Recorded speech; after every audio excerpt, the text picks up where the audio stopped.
بسم الله الرحمن الرحيم.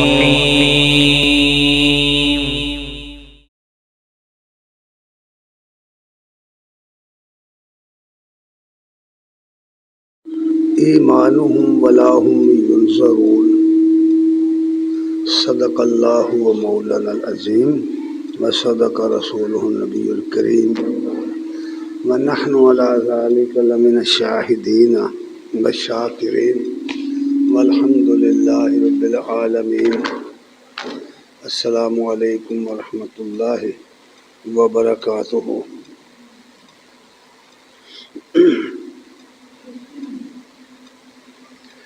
ہر قسم کی حمد و ثنا کے لائق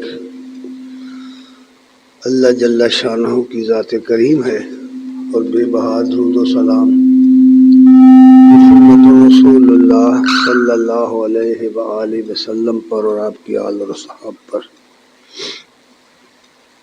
حضرات گرامی قدر،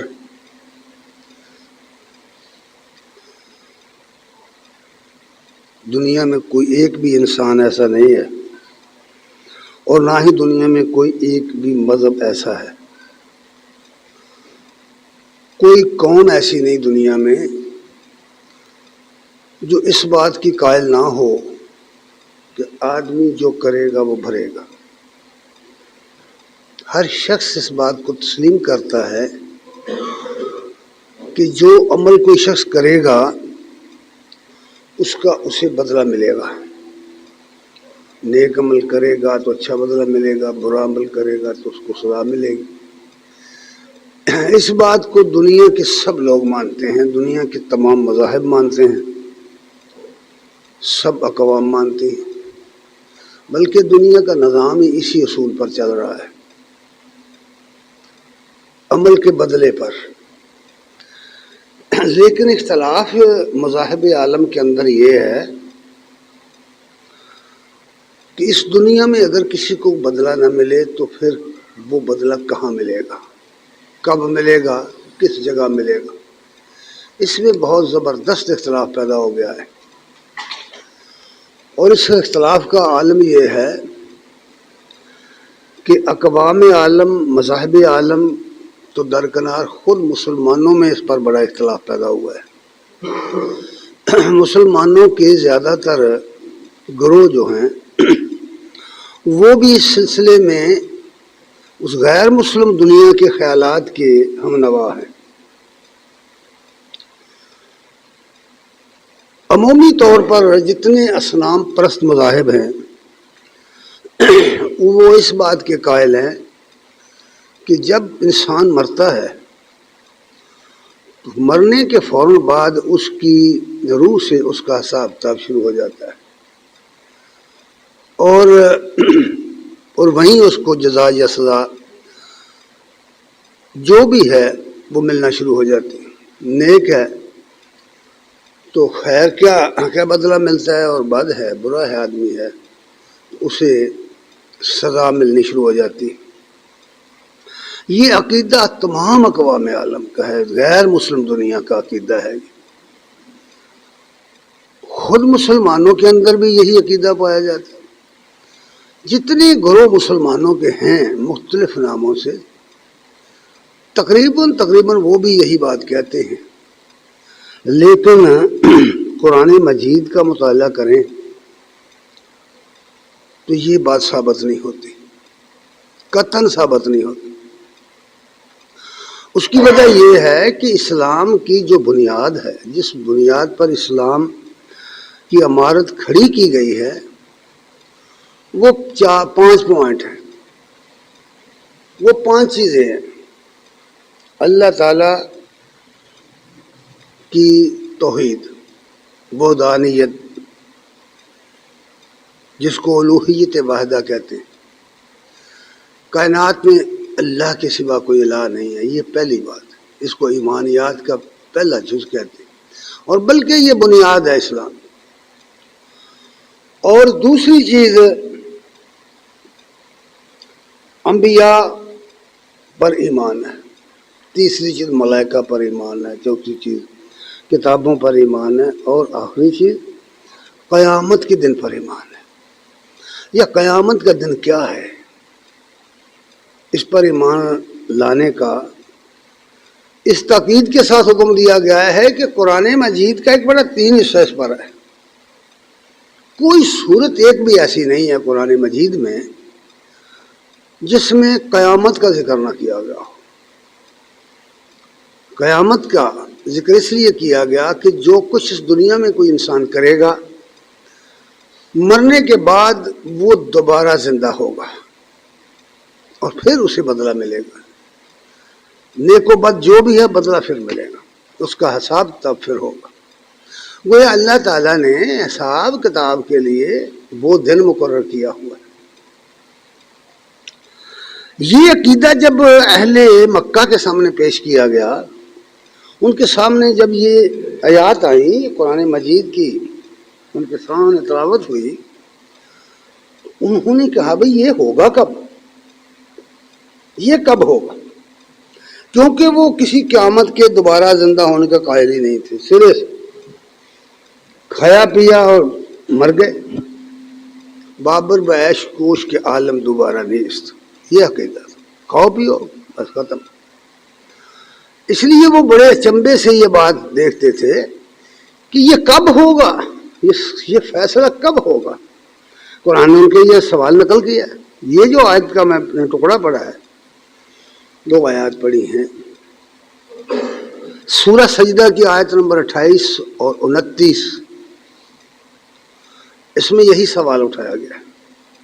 وَيَقُولُونَ مَتَىٰ هَٰذَا الْفَتْحُ، یہ لوگ کہتے ہیں کہ یہ فیصلہ ہوگا کب، وہ دن کب آئے گا۔ ان کنتم صادقین، مسلمانوں سے کہا جا رہا ہے، انبیاء سے کہا جا رہا ہے کہ اگر تم سچی ہو تو یہ بتاؤ کہ وہ کب ہوگا۔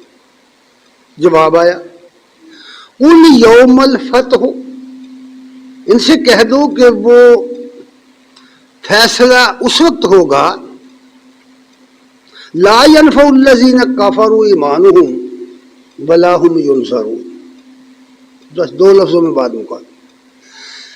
اس وقت ہوگا جب انکار کرنے والوں کو ان کا ایمان لانا، اس وقت ایمان لانا کوئی فائدہ نہیں دے گا، اور نہ ہی وہاں انہیں مہلت ملے گی، مہلت بھی گزر جائے گی، اور ایمان لائیں گے، مان تو جائیں گے لیکن فائدہ نہیں ہوگا۔ یہ بات بار بار آئی ہے، یہ سوال بار بار آیا ان کی طرف سے، اس پر قرآن بھی بار بار آیا، اس پر دلائل آئے کہ ہو سکتی ہے قیامت، آ سکتی ہے قیامت، بڑے دلائل دیے۔ جو دلائل قرآن مجید میں بیان کیے گئے نا وقوع قیامت کے، وہ دنیا کی کسی اور کتاب میں نہیں ہے۔ قیامت کا ذکر بائبل میں بھی ہے، انجیل میں بھی ہے، تورات میں بھی ہے، دیگر صحیفوں میں بھی ہے، لیکن اس طرح دلائل کے ساتھ نہیں ہے۔ یہ دلائل صرف قرآن میں ہے، اور اتنے ٹھوس دلائل ہیں کہ انکار ممکن نہیں ہے۔ سورہ سبا کی آیت نمبر 29 میں پھر سوال دہرایا گیا ہے، وَيَقُولُونَ مَتَىٰ هَٰذَا الْوَعْدُ إِن كُنتُمْ صَادِقِينَ، کہتے ہیں کہ یہ دن کب ہوگا، اگر تم سچی ہو تو بتاؤ دن کب ہوگا، یہ وعدہ کب پورا ہوگا۔ سورہ زاریات میں وہ کہتے ہیں یسألون ایان یوم الدین، یہ سوال کرتے ہیں کہ روز جزا کب ہوگا، بار بار وہ سوال کرتے ہیں، یا بتاؤ تو صحیح نا پھر وہ دن کب ہوگا۔ جو کم فہم لوگ ہوتے ہیں وہ اللہ تعالیٰ کے کاموں کو اور انسانی کاموں کو ایک جیسا سمجھتے ہیں، ایسا نہیں ہے۔ پھر فرمایا سورہ قیامہ کے اندر آیت نمبر 6 میں فرمایا یسأل ایان یوم القیامہ، یہ پوچھتے ہیں کہ قیامت کا دن کب آئے گا۔ یہ سوال مسلسل آ رہے ہیں۔ اس کی 2 وجہ ہیں، سوال کیوں کرتے ہیں، 2 وجہ ہیں۔ اس لیے ان کا کہنا یہ تھا کہ بھئی جب گل سڑ گئے، انسان مٹی کے ساتھ خاک کے ساتھ مل کر خاک ہو گیا، مٹی ہو گیا، تو دوبارہ کہاں سے پیدا ہو جائے گا۔ یہ تو بعید القیاس بات ہے، یہ نہیں ہو سکتا۔ آج بھی اس طرح کے خیالات رکھنے والے بہت سے لوگ۔ دوسری وجہ یہ نہیں ہے کہ وہ یہ چاہتے تھے کہ اگر ہمیں وہ ٹائم دے دیا جائے، وہ تاریخ بتا دی جائے تو پھر ہم مان جائیں گے. نہیں، دراصل وہ مذاق اڑاتے تھے اس عقیدے کا، وہ مذاق اڑانے کے لیے یہ باتیں کہتے تھے. اس لیے پھر اس کا جو جواب آیا، کیونکہ وہ خود کہتے تھے، سورہ قاف میں ان کا قول نقل ہوا ہے کہ یہ تم کیا عقیدہ ہمیں دے رہے ہو کہ دوبارہ زندہ ہونا. اَإِذَا مِتْنَا وَكُنَّا تُرَابًا ذَلِكَ رَجْعٌ بَعِيدٌ. وہ کہتے ہیں کہ جب ہم مر جائیں گے اور مٹی ہو جائیں گے، وَكُنَّا تُرَابًا، مٹی ہو جائیں گے، ذَلِكَ رَجْعٌ بَعِيدٌ، تو یہ تو بعید ہے، کیا بات ہے کہ دوبارہ زندہ ہو جائیں گے، یہ نہیں ہو سکتا. اور یہ سب کچھ وہ تضحیکاً کہتے تھے، مذاق اڑانے کے لیے. اب ظاہر ہے کہ یہ اب اس سوال کی وجہ سے اسی وقت قیامت تو برپا نہیں ہو سکتی. وہ تو اللہ نے جو ٹائم مقرر کیا اسی وقت ہوگا نا. جو لوگ عقل مند ہوتے ہیں وہ خود ان ضلال کو سمجھ کر اسے اختیار کرتے ہیں. یہ دوسری جگہ سورہ اعراف کی آیت نمبر 187 میں کہتے ہیں، ان کا سوال نقل ہوا ہے، یسألونک عن الساعۃ ایان مرساھا. اے نبی، آپ سے یہ سوال کرتے ہیں کہ یہ قیامت کا دن کب ٹھہرے گا، کب کا کر کے قائم ہو جائے گا، کب قائم ہوگا، بتاؤ، تاریخ مقرر کرو. اس کا جواب آیا، اس کا جواب دو طرح ہے. پہلا جواب جو ہے نا وہ عقلی جواب ہے اور تاریخی جواب ہے. قرآن مجید کو اس طرح پڑھ کے دیکھیں آپ، میں نے عرض کیا نا کہ 1/3 حصہ قرآن کا اسم و نقطے پر ہے. ان سوالوں کے جواب دیے گئے ہیں. سورہ سجدہ کی آیت نمبر 26 میں فرمایا، اولم یہدی لہم کم اہلکنا من قبلہم من القرون یمشون فی مساکنہم ان فی ذالک الآیات افلا یسمعون. کیا ان لوگوں کی رہنمائی اس بات نے نہیں کی کہ ان سے پہلی قوموں کو ہم نے ہلاک کر دیا. اب نظر دوڑا کے دیکھیں، بتائیں آج سے 100 سال پہلے کے لوگ کہاں ہیں. پھر یہ بات کہی کہ یمشون فی مساکنہم، یہ انہی کے گھروں میں پھرتے ہیں، انہی کے ملکوں میں پھرتے ہیں. جو مر گئے، جو چلے گئے اس دنیا سے، فنا کے گھاٹ اتر گئے، یہ جو سوال اٹھا رہے ہیں کہ کب ہوگی، یہ تو انہی کے آباد کردہ زمینوں میں رہ رہے ہیں، انہی کے بسائے ہوئے گھروں میں، انہی کے ملکوں میں رہ رہے ہیں. ذرا دیکھو، غور کرو. ان فی ذالک الآیات، اس میں بڑی نشانیاں ہیں، سوچنے والوں کے لیے بڑی نشانیاں. افلا یسمعون، کیا یہ سنتے نہیں؟ ذرا غور کیجیے، سنتے نہیں. اچھا، کئی مرتبہ ایسا ہوتا ہے کہ آدمی بظاہر بیٹھا ہوتا ہے یہاں مجلس میں، لیکن ہوتا نہیں، سنتا نہیں، اس کے خیالات کہیں اور ہوتے ہیں، غیر حاضر ذہن کے ساتھ ہوتا ہے. اس پر وہ بات سن رہا ہے، بات کرنے والا بات کر رہا ہے، سننے والا بالکل غیر حاضر ہے، اس نے اپنے کان بند کیے ہوئے، وہ توجہ نہیں دیتا. ان کی بہت بڑی کمزوری کسی آدمی کی یہ بیان کی گئی ہے، افلا یسمعون، کہ یہ سنتے نہیں. اور ہم دیکھتے ہیں کہ بہت سارے لوگ نہیں سنتے بھائی، بھلے آپ بات کریں نہیں سنتے. اچھا، یہ اس کے بعد پھر فرمایا سورہ سجدہ ہی کی آیت نمبر 27 میں فرمایا، اولم یرو، کیا انہوں نے دیکھا نہیں، یعنی کیا انہوں نے غور نہیں کیا، سوچا نہیں، انا نسوق الماء الی الارض الجرز، کہ ہم جب خشک پڑی ہوئی زمین پر بارش برساتے ہیں، پانی اور ڈالتے ہیں، سڑی ہوئی زمین پر جو کچھ پیدا نہیں کرتی، خشک سالی کی وجہ سے پیداوار ختم ہو گئی ہوتی، نباتات ختم ہو گئی، کچھ بھی نہیں پیدا ہوتا. جرز چٹھیل میدان ہے، کتنے بقائے پڑے ہوئے زمینوں کے، آپ جا کے دیکھیں. چولستان میں چلے جائیں، بارش نہ ہو تو بالکل کچھ نہیں ہوتا وہاں. جب بارش ہوتی ہے تو یکا یک نباتات اگتی. اچھا، فرمایا کیا انہوں نے غور نہیں کیا کہ جب ہم اس بات پر کہ جب ہم پانی ڈالتے ہیں، یعنی بارش برسا دیتے ہیں زمین پر، خشک زمین پر، نخرج بہ زرعا، تو ہم ان کے دیکھتے ہی دیکھتے اس سے نباتات پیدا کر دیتے. یہ کہاں سے آ گئی؟ اس کی ایک مثال بھی دیکھیے. جن لوگوں نے آج سے 60-70 سال پہلے کا زمانہ دیکھا، جو بوڑھے لوگ ہیں، وہ جانتے ہیں کہ ان زمینوں کے اندر جو اس وقت بوٹیاں پیدا ہو رہی ہیں وہ اس وقت نہیں تھی. یہ جو آپ دیکھتے ہیں درخت یہاں دیکھتے ہیں جنگلوں میں، یہ پہلے نشان نہیں ہوتے، بالکل نہیں تھے، اور کسی نے بھی یہ ڈالا ان کا. جب زمین کی حالت بدلی ہے نا، سیم آئی تھوڑ ہوئی ہے، تو یہ وہ بوٹیاں ختم ہو گئی اور نہیں پیدا ہو گئی. ذرا غور کرو بھائی کس نے پیدا کی؟ یہ سوچنے کے لیے کہا گیا کہ ذرا غور کرو، سوچو صحیح. فنخرج به زرعا، ہم اس میں زراعت پیدا کر دیتے ہیں. تاکل منہ انعامکم وانفسہم، کہ تمہارے جانور بھی کھاتے ہیں اور تم خود بھی وہ چیزیں استعمال کرتے ہو. ہر چیز جو انسان کھانے کے لیے استعمال کرتا ہے اس زمین سے نکلتی ہے، اور جو کچھ چپائے کھاتے ہیں وہی اس زمین سے نکلتے ہیں. کمال کی یہ بات ہے. فرمایا اس پر غور نہیں کر بھی کیا، اور اس میں سے کوئی ایک چیز بھی ایسی نہیں ہے جو دائمی ہو. پیدا ہوتی ہے پھر مرتی ہے، پھر پیدا ہوتی ہے پھر مرتی ہے، یہ سلسلہ جاری ہے. فرمایا اسی طرح ہوگا. اور پھر فرمایا کہ افلا یبصرون، انہیں نظر نہیں آتا؟ بصیرت کی نگاہ سے یہ دیکھتے نہیں ان چیزوں کو، اور واقعات یقین مانیے ہم نہیں دیکھتے. ہمارے سامنے بے شمار چیزیں ہیں جن پر سے ہمارا گزر ہوتا رہتا ہے، ہم نے کبھی غور ہی نہیں کیا کہ یہ چیزیں کیا ہیں اور کیسے پیدا ہو گئی. ان کے اندر اللہ کی قدرت کی ایک ایک چیز میں نشانیاں موجود ہیں، ایک ہی چیز میں، لیکن ہم نے کبھی غور ہی نہیں کیا. ہم معجزات کی تلاش میں ہیں، جبکہ معجزات ایک ایک قدم قدم پر ہمارے سامنے معجزات ہیں اس کی قدرت. اچھا، اس کے بعد فرمایا حتمی جواب. فرمایا یہ جواب تھا کہ سوچو ان چیزوں پر کہ یہ جو جس طرح ہو رہا ہے، یہ تبادلہ چیزوں کا ہو رہا ہے. انسان مرے گا، پیدا ہوتا ہے، پھر مرتا ہے، پھر اس طرح آئے گا. اس لیے یہ مثال دی.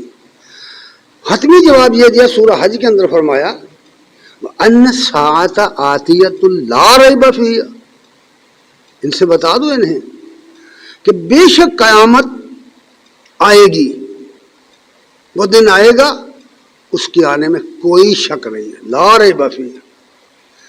وَأَنَّ اللَّهَ يَبْعَثُ مَنْ فِي الْقُبُورِ، اور جتنی زمین میں جتنے مردے تم نے گاڑے ہیں زمین کے اندر سب کو اٹھا دے گا. یعنی جب تم کچھ بھی نہ تھے تو تمہیں اس نے پیدا کر دیا، تمہارا کوئی وجود ہی نہیں تھا. حتیٰ کہ تمہارے وجود کی یہ مٹی بھی نہیں تھی، پہلے اس نے مٹی بنائی پھر تمہیں بنا دی. کون نہیں جانتا؟ کوئی دنیا کا آدمی ایسا نہیں ہے بھائی. حتیٰ کہ وہ لوگ جنہیں قرآن جنہوں نے نہیں پڑھ کر دیکھا، سائنسدان اپنے آپ کو کہتے ہیں، وہ بھی جانتے ہیں کہ انسان مٹی کی پیداوار ہے، جانتے ہیں اس بات. اور ہم یہ بھی جانتے ہیں کہ مٹی نبی اللہ سے بنی ہے، اور ایک مٹھی کی طرف بند مادہ تھا جس سے یہ سب کچھ بکھر کر بن گیا. اپنی کتابوں میں یہ ساری باتیں ہم نے لکھی ہیں. اس لیے فرمایا ہے کہ وہ آئے گا اور اللہ تعالیٰ قبروں کے اندر پڑے لوگوں کو دوبارہ زندہ کر کے اٹھائے گا. سورہ مومنون کی آیت نمبر 16 میں فرمایا ثم انکم یوم القیامہ، بے شک تم قیامت کے دن تبعثون، دوبارہ زندہ کر کے اٹھائے جاؤ گے، دوبارہ زندہ کر کے اٹھائے جاؤ گے. آیت نمبر 25 سورہ سجدہ میں فرمایا ان ربک ھو یفصل بینہم، تمہارے رب نے تمہارے درمیان فیصلے کا ایک دن مقرر کر رکھا ہے. کس دن مقرر؟ کون سا دن؟ یوم القیامہ، قیامت کا دن. فیما کانوا فیہ یختلفون، یہ تمہارے جتنے اختلافات ہیں ان کا فیصلہ اس دن ہوگا. ایک آدمی کا خیال دوسرے کے ساتھ نہیں ملتا، اتنے اختلافات ہیں. افراد کے اختلافات ہیں، قوموں کے اختلافات ہیں، مذاہب کے اختلافات ہیں، علماء کے اختلافات ہیں. اختلاف سے دنیا بھری پڑی ہے بھائی. اللہ نے فرمایا کہ جتنے تمہارے اختلافات ہیں نا، ان کا فیصلہ کب ہوگا؟ قیامت کے دن. اس نے وہ دن مقرر کیا ہے، اس میں یہ تمہارے اختلافات کا فیصلہ کرے گا. سورہ دخان کی آیت نمبر 40 میں فرمایا ان یوم الفصل میقاتہم اجمعین، ان سب کو اکٹھا کر کے ان کے فیصلے کا ایک دن مقرر کر رکھا گیا ہے. جو کچھ کسی شخص نے کیا ہے اس کا بدلہ اس دنیا میں نہیں ہے. یہ اس دنیا میں جو بیماریاں آتی ہیں، جو تنگی آتی ہے، جو تکلیفیں آتی ہیں، یہ بدلہ نہیں ہوتا، اعمال کا بدلہ یہ نہیں ہے۔ یہ تکلیفیں تو نیک لوگوں کو بھی آئی ہیں، یہ تکلیفیں، یہ مشقتیں تو انبیاء نے بھی اٹھائی ہیں۔ یہ عمل کا بدلہ نہیں ہے کہ اس غلط فہمی میں نہ رہنا، اور یہ جو عیاشی کے ساتھ زندگی گزارنا، کبھی تکلیف نہ ہو، سر درد نہیں ہوا کسی کو، یہ نہ سمجھیے کہ یہ رحمت کا نشان ہے، بالکل ایسی بات نہیں ہے، آزمائش ہے۔ اس لیے فرمایا کہ ان یوم الفصل، بے شک فیصلے کا دن، میقاتہم اجمعین، ان سب کے لیے وقت مقررہ کے طور پر مقرر کر دیا گیا ہے۔ فیصلے کا دن مقرر ہے، اس دن قبروں سے زندہ کر کے، اٹھا کر کے پھر زندہ کر کے، چونکہ اعمال آدمی نے ان ہاتھوں سے، مادی ہاتھوں کے ساتھ کیے ہیں، اس جسم کے ساتھ کیے ہوئے ہیں۔ جتنے اعمال ہم لوگ کرتے ہیں نا، وہ ان ہاتھوں سے کرتے ہیں، اپنے اس جسم کے ساتھ کرتے ہیں۔ روحانیت کا یہاں کوئی چکر نہیں، کسی روح نے کوئی ہوائی جہاز نہیں بنایا بھائی، کوئی ایٹم بم نہیں بنایا کسی روح نے، انسانی دماغ نے ان ہاتھوں سے بنایا سب کچھ، یہ بات سمجھو۔ اس لیے فرمایا ہے کہ سورہ قاف کی آیت نمبر 42 میں فرمایا ہے، یوم یسمعون الصیحۃ بالحق، سچ مچ اس دن اللہ تعالیٰ مردوں کے اندر وہ قوت پیدا کر دے گا کہ اس کے کڑک کی آواز سنیں گے، یعنی کرنا کی آواز سن کے دبک کے اٹھ جائیں گے۔ اس کی زندگی، اس کی طرف سے زندگی کا آنا اس طرح نہیں ہے کہ کوئی اس کو بڑا کام کرنا پڑے، بڑی محنت کرنی پڑے، اس طرح نہیں ہے۔ کن فیکون سے وہ ہوتے ہیں کام، وہ کسی چیز کا جب ارادہ کرتا ہے نا، کہہ دیتا ہو جا تو ہو جاتا، اس کی ماتحت قوتیں اس کو مجموعہ وجود میں لانے کے لیے سرگرم ہو جاتی ہیں۔ پھر فرمایا یوم یسمعون الصیحۃ بالحق، سچ مچ وہ ایک چنگھاڑ کی آواز سنیں گے۔ جس دن یہ بات سنیں گے، ذالک یوم الخروج، وہ زمین سے نکلنے کا دن ہوگا، زندہ ہو کر نکلنے کا دن، یعنی قیامت کا دن۔ اسی طرح فرمایا سورہ الواقعہ کے اندر، فرمایا سورہ واقعہ کی آیت نمبر 49-50 کے اندر فرمایا، قل ان الاولین والآخرین، ان سے کہہ دو کہ پہلے بھی اور پچھلے بھی، آدم علیہ السلام سے لے کر قیامت تک پیدا ہونے والے لوگ، اول آخر سب کے سب، اول آخر سب کے سب بمجموعون، سب اکٹھے کر لیے جائیں گے۔ کہاں اکٹھے کیے جائیں گے؟ قیامت کے دن، الی میقات یوم معلوم، اس معلوم دن کی طرف جس کو ان کی جزا و سزا کے لیے مقرر کیا گیا۔ میں نے یہ آیات صرف پڑھ کے سنانی ہے کہ تم دیکھو قرآن مجید میں قیامت پر کتنا زور دیا گیا ہے، فیصلے کا دن قیامت کو قرار دیا گیا ہے، کہیں بھی فیصلہ نہیں ہوتا اور کہیں بھی جزا سزا نہیں ہوتی، جو کرے گا قیامت کے دن اپنے بدلہ دے پائے گا۔ پھر فرمایا سورہ تغابن میں فرمایا آیت نمبر 9، یوم یجمعکم لیوم الجمع، جس دن تم کو وہ جمع کرے گا، جمع کرنے کے دن، جمع کرنے کے دن یعنی قیامت کے دن جمع کرے گا تم سب کو، یعنی اگلے اور پچھلے آدم علیہ السلام سے لے کر تا فرد آخر جمع کرے گا تم سب کو۔ اور پھر فرمایا ذالک یوم التغابن، اور یہ ہے وہ دن ہار اور جیت کا دن، جو جیت گیا سو جیت گیا، جو ہار گیا سو ہار گیا، وہ دن ہے ہار جیت کا دن۔ اور وہاں جو ہار جیت ہوگی تغابن ہوگا، تغابن سے ہے یہ لفظ، غبن سے، یہاں دنیا میں بڑے غبن ہوتے ہیں، ہم ایک دوسرے ساتھ بہت کچھ کرتے ہیں، لیکن وہاں نہیں چلے گی بات، وہاں اصل غبن ہونا ہے۔ آدمی سمجھتا ہے کہ میں نے تو بڑی نیکیاں کی ہیں، نمازیں پڑھی ہوئی ہیں، میں نے حج کیے ہیں، میں نے یہ کیا ہے، میں نے مسجدیں بنائی ہیں، میں نے خیراتیں کی ہیں۔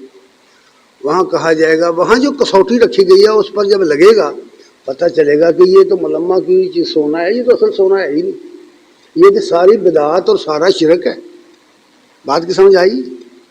جب کسوٹی پر وہ اعمال لگیں گے تو نہیں گے، پتہ چلے گا کہ یہ تو خاک کا ڈھیر ہے بھائی، کچھ بھی نہیں ہے۔ آپ کتنا خوبصورت سونا دیکھتے ہیں دیکھتے ہیں نا بازار میں کیسی کیسی چیزیں بنی ہوتی، مصنوعی زیورات بنائے گئے ہیں. لے جائیں نا کسی سونار کے پاس، اسے کہے کہ بھٹی میں ڈالو اس کو، پتہ چل جائے گا یہ تو سارا کھوٹ ہے. دیکھنے کو بڑا خوبصورت ہے لیکن ایسا نہیں. اس وقت بھی اس طرح چلے گا، پتہ چلے گا، محسوس ہوگا کہ بڑی کمائی کر کے ہیں. لیکن جب وہاں تو لے گا وہ مال، جب اس کی ویلیو لگے گی تو ویلیو تو ایک کوڈی بھی نہیں ہوگی، اس کی کوئی قیمت ہی نہیں بنے گی. اللہ تعالیٰ اسے دفع کر دے گا کہ یہ تو قابل قبول چیز ہی نہیں لے کے آئے تم. اس لیے فرمایا وہ ہار اور جیت کا دن ہے. اچھا اب دیکھیے ذرا غور کیجئے، قرآن مجید میں یہ چیز بار بار میں نے عرض کیا کہ پڑھتے جاؤ. سورۃ شورى کی آیت نمبر 7 میں یہ بات فرمائی ہے کہ اللہ تبارک تعالیٰ نے یہ علم اور یہ یقین ہمیں وحی کے ذریعے دیا ہے. ہم نہیں جانتے، ہمیں کوئی تجربہ اس کا نہیں ہے، نہ مشاہدہ ہے، کسی نے کچھ نہیں دیکھا، نہ ہم نے فرشتے دیکھے ہیں بھائی، نہ جنت دیکھی نہ دوزخ دیکھا. جو شخص ایمان لایا علم وحی پر وہ اس کو مانے گا اور عقل سے مانے گا کہ یہ دلائل سے جو دیے گئے ہیں اس پر وہ مانے گا. اس لیے فرمایا کہ وَكَذَلِكَ أَوْحَيْنَا إِلَيْكَ، اسی طرح ہم نے جس طرح پہلے انبیاء کی طرف وحی کی ہے، اے نبی آپ کی طرف بھی اسی طرح وحی کی. أَوْحَيْنَا إِلَيْكَ قُرْآنًا عَرَبِيًّا، عربی میں قرآن نازل کیا ہے، عربی کا قرآن نازل کیا ہے. لِتُنذِرَ أُمَّ الْقُرَىٰ، تاکہ تو ان مرکزی شہر مکہ والوں کو خبردار کر دے، وَمَنْ حَوْلَهَا، اور اس کے جو ارد گرد ہیں. لوگ سمجھتے ہیں کہ مکہ شہر اور اس کے قرب و جوار کے علاقے یہ اس کا ماحول ہے. نو بھائی بالکل نہیں، ایسا نہیں. اگر آپ جغرافیہ پڑھتے ہیں یا پڑھیں زمین کا تو آپ کو پتہ چلے گا کہ مکہ معظمہ، خانہ کعبہ روئی زمین کے سینٹر میں ہے. صرف اتنا تھوڑا سا فرق ہے، جس طرح آدمی کے جسم میں اس کی ناف ہے نا، اس طرح اتنا فرق ہے سب، ورنہ بالکل سینٹر میں ہے. تو گویا ماحول اس کی پوری دنیا ہے، پوری دنیا اس کا ماحول ہے. اور یہی وجہ ہے کہ شرقن و غربن، شمالن و جنوبن قرآن کی دعوت گئی. اللہ تعالیٰ نے اپنے پیغمبر کو اس جگہ پر مبعوث فرمایا جہاں سے اس کی آواز پوری دنیا میں جائے گی. اور آج جاپان سے لے کر مراکش چلے جائیں، آئرلینڈ تک چلے جائیں، یورپ تک چلے جائیں، امریکہ تک چلے جائیں، کسی بر اعظم میں جائیں، ہر جگہ یہ آواز موجود ہے، یہ کتاب موجود ہے. اس کو اچھے طریقے سے یا برے طریقے سے ماننے والے موجود ہیں. اس لیے یہ بات فرمائی کہ اللہ نے اسی طرح جس طرح پہلے انبیاء کی طرف وحی کی تھی، اے نبی آپ کی طرف بھی یہ وحی کی ہے.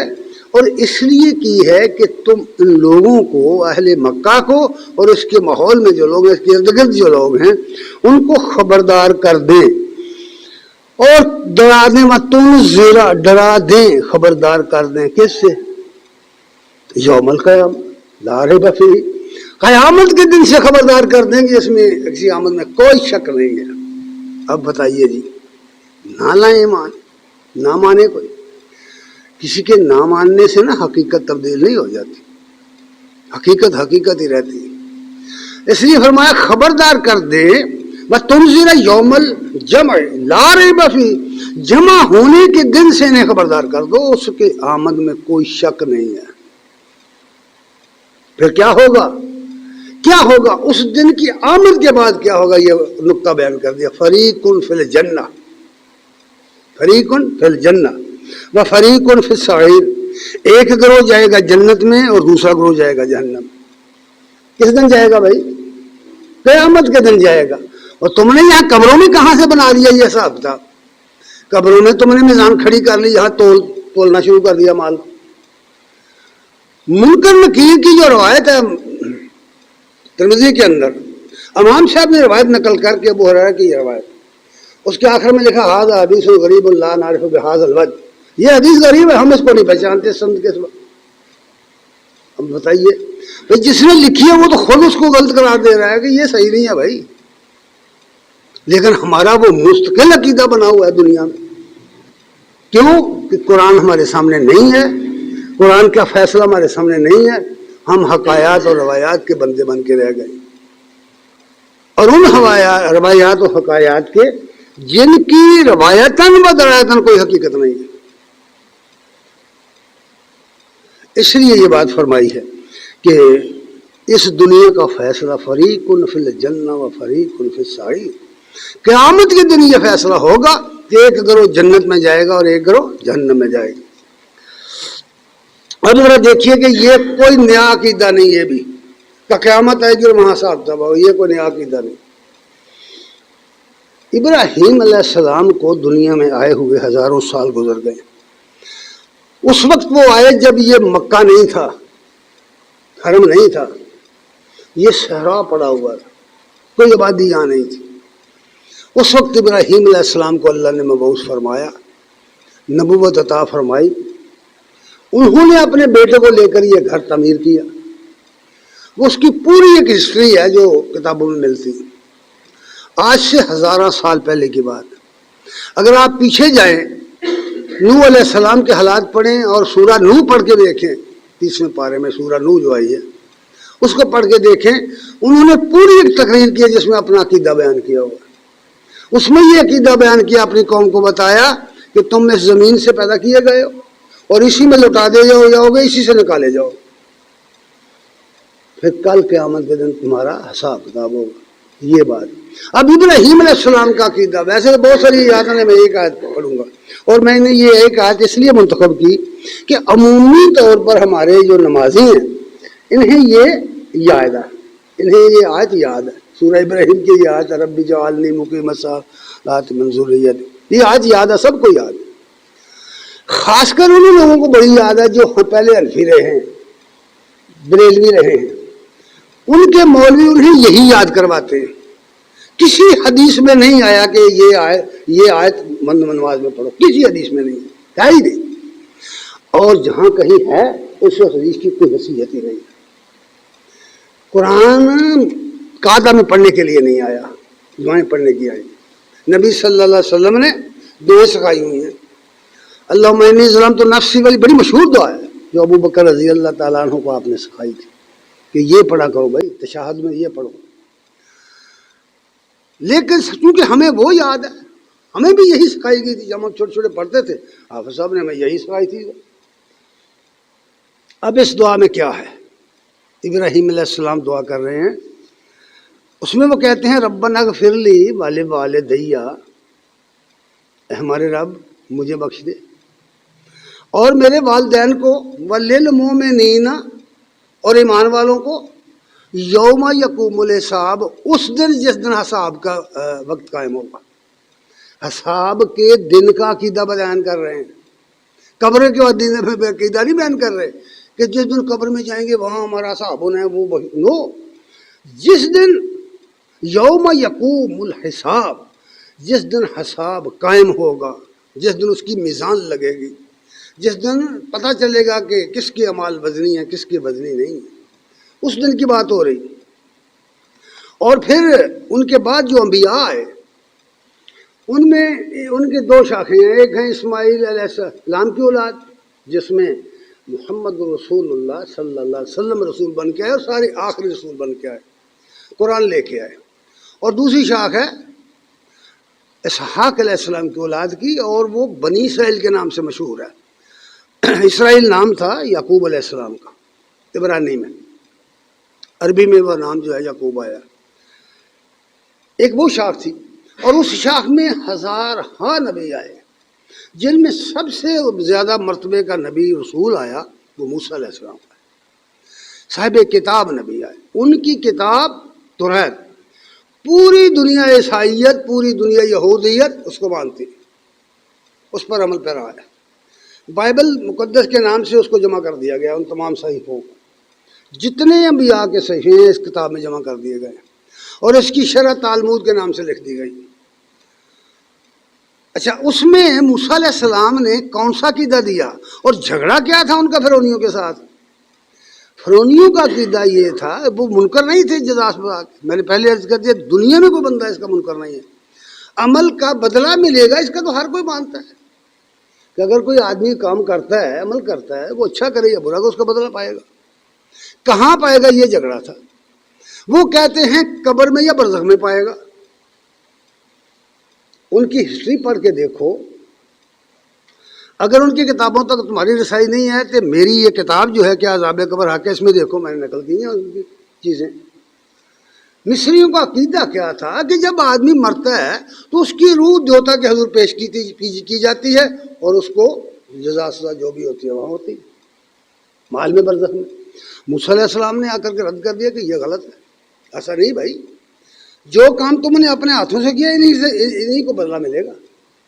اللہ تعالیٰ تمہیں زندہ کرے گا اس طرح کہ تمہاری یہ جو انگلیاں ہیں اس کے جو یہ نشان ہیں پور ہے یہ بھی بنائے گا، یہ بھی بنائے گا. اور کہا کیا تم سمجھتے ہو کہ اللہ تعالیٰ دوبارہ تمہیں زندہ نہیں کرے گا، تمہاری ہڈیوں میں کو دوبارہ نہیں اٹھائے گا؟ فرمایا بلا نصبیہ، ہاں ہم تو تمہاری انگلیوں کے پورے بھی سنوار کر اٹھائیں گے، یہی جسم ہوگا.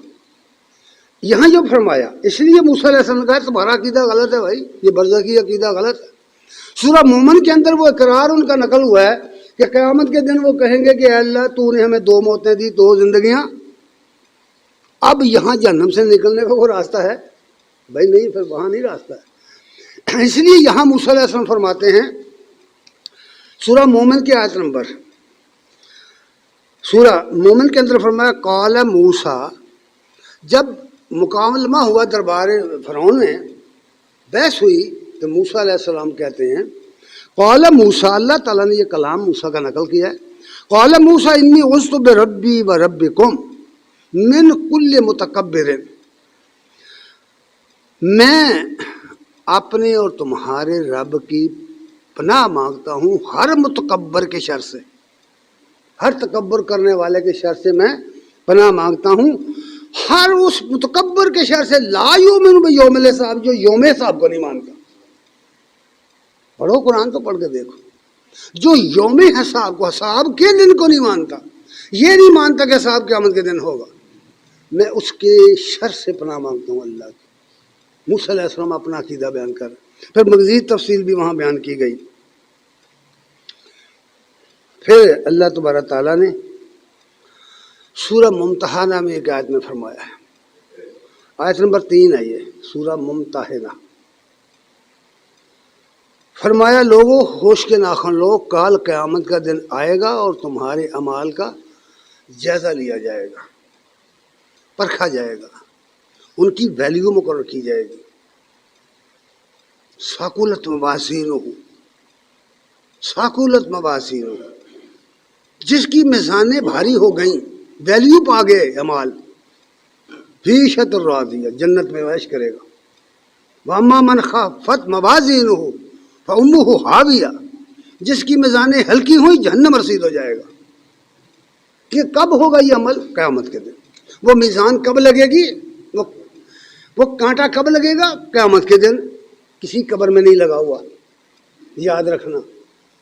یہ غلط عقائد ہیں جو لوگوں نے اختیار کر لی، اور غیر مسلم قوموں سے کی طرف سے آئے ہیں یہ عقائد. قرآن میں نہیں ہے، یہ قطعی نہیں ہے، قطعی نہیں ہے، کوئی یہ عقائد نہیں، کوئی ایک اشارہ نہیں ہے قرآن میں. اور یہ یاد رکھیے اللہ نے حکم دیا واتبع ما یوحی الیک، اے نبی جو کچھ تیرے طرف وحی کی جا رہا ہے اس کے پیچھے چل. یہ کیسے ہو سکتا ہے کہ اللہ تعالیٰ اپنی وحی بھیجے اپنے نبی کی طرف اور نبی اس وحی کو چھوڑ کر دوسری تعلیم دے دے؟ فرمائیے جناب، اللہ تو یہ کہہ رہے ہیں نا، میں نے پچھلے کسی خطبے میں کہا تھا کہ اللہ تعالیٰ تو تعلیم دے رہے ہیں فَأَنْتَ مَوْلَانَا فَانْصُرْنَا عَلَى الْقَوْمِ الْكَافِرِينَ. اے نبی یوں کہو کہ تو ہمارا مولا ہے نا، پڑھتے ہو، لیکن لوگوں سے نبی کہہ دے کہ میں اور علی مولا ہیں لوگوں کے، کیا درست ہے؟ یہ مانتے ہو یہ بات کہ نبی صلی اللہ علیہ وسلم کو تعلیم تو یہ دی گئی فَأَنْتَ مَوْلَانَا، اور نبی لوگوں سے کہے کہ نہیں میں اور علی تمہارے مولا ہیں. کارساز اللہ ہے یا نبی؟ خود نبی کا کارساز بھی اللہ ہے، یہی تعلیم دی اللہ نے. اسی طرح یہ حساب کتاب کی تعلیم بھی عقیدہ آخرت سکھایا کہ قیامت کے دن ہوگا حساب کتاب، سارے اعمال تلیں گے تو قیامت کے دن تلیں گے. اس میں ایک بات اور فرما دی لن تنفعکم، لن تنفعکم ارحامکم، تمہاری رشتے داریاں تمہارے کسی پہ کام نہیں آئیں گی، کوئی فائدہ نہیں دیں گی تمہاری رشتہ داریاں۔ یہ رشتہ داریوں کے لیے ہم کرتے ہیں نا یہاں دنیا میں، خون کے رشتے ہم سمجھتے ہیں کہ بڑے بڑے امپورٹنٹ رشتے ہیں، بڑے مضبوط رشتے ہیں، اللہ کو بھی چاہیے کہ اس کا لحاظ کرے جی ہمارے رشتوں کا۔ نہیں میاں، اللہ کے سامنے ان چیزوں کی کوئی حیثیت نہیں ہے۔ اللہ نے ہمیں مثالیں دے کے سمجھایا کہ باپ اللہ کا رسول ہے، بیٹا کافر ہے، باپ کافر ہے، بیٹا رسول ہے، شوہر رسول ہے، بیوی کافر ہے، شوہر کافر اعظم ہے، بیوی مومن ہے۔ کیا یہ قرآن میں مثالیں موجود نہیں؟ رشتوں سے بات نہیں بنے گی، عمل سے بنے گی۔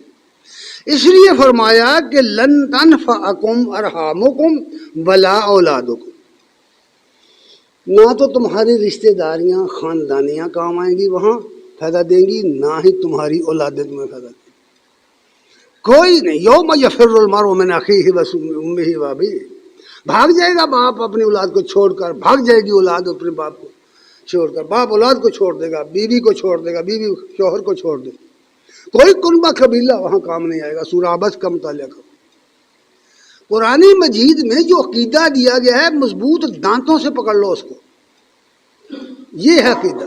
ورنہ یاد رکھیے یہ دنیا فانی ہے، وہاں جا کر کے ایمان لائے بھی تو کوئی فائدہ نہیں، کوئی۔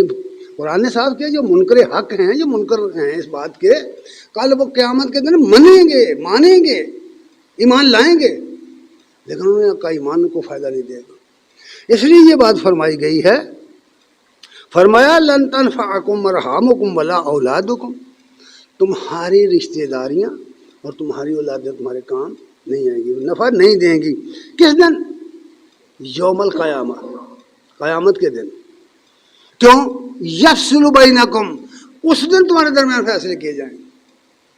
ان الفاظ میں کون سا بہام ہے جو ہماری سمجھ میں نہیں آتا؟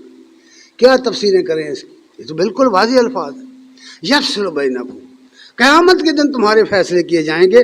واللہ بما تعملون بصیر، اور اللہ تعالیٰ تمہارے ایمان پر نگاہ رکھے ہوئے ہے، اللہ تعالیٰ تمہارے ایمان کو دیکھ رہا ہے۔ حضرات گرامی قدر، یہ عقیدہ کہ قبر میں حساب کتاب ہوتا ہے بالکل باطل ہے، قرآن کے خلاف عقیدہ ہے، اس کی کوئی حقیقت نہیں۔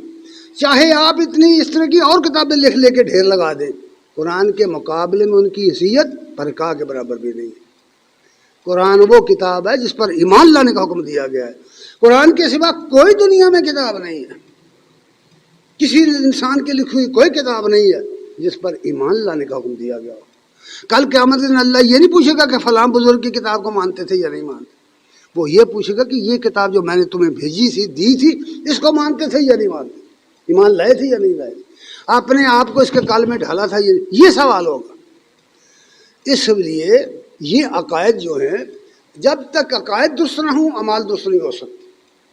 آدمی شرک اور بدعت سے قرآن کی تعلیم کے بغیر نہیں بچ سکتا، اور یہ بدعت اور یہ شرک، یہ اس کی مثال بالکل ایسے ہے جیسے فصل دیکھتے ہیں نا، آپ گندم دیکھتے ہیں، آپ کو محسوس ہوتا ہے کھیت بڑا بھرا پڑا ہے، حالانکہ اس کھیت میں کوئی ٹاواں سٹا ہے گندم کا، ساری بوٹی جڑی بوٹیاں ہیں، ساری جڑی بوٹی۔